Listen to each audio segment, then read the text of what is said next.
We are now in aspect 4 of Desjardins chapter 12 on businesses' environmental responsibility.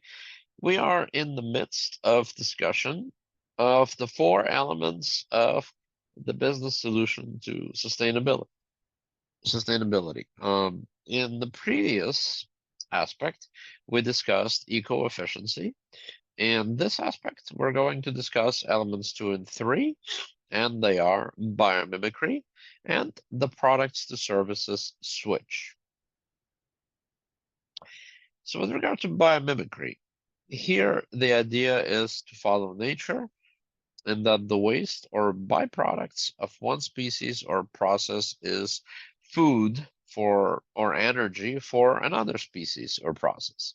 So here the idea is to design products such that they are not simply thrown away when they have been used, but that they can be recycled, or better yet, that they can be used in some other process of production or consumption. And this latter process is what we would call cradle to cradle responsibility.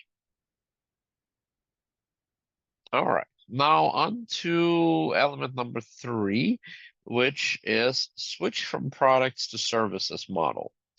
The idea here is to rethink the firm as a provider of services rather than as a provider of goods. The Interface Corporation is offered as an example. It used to sell carpet as a product. Then it started selling carpet services.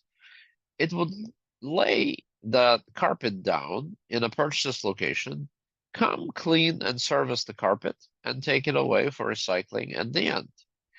This made the corporation design carpets that last a long time, are easy to service and to recycle.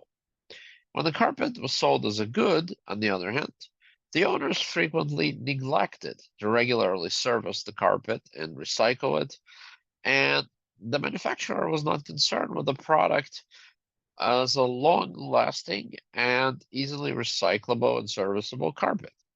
So the gains for sustainability here are obvious. When the switch is made from product provision to service provision, we get more sustainable products, as that is what the firm is financially interested in. It is worthwhile rethinking the making of profits as a service rather than a goods provider whenever possible.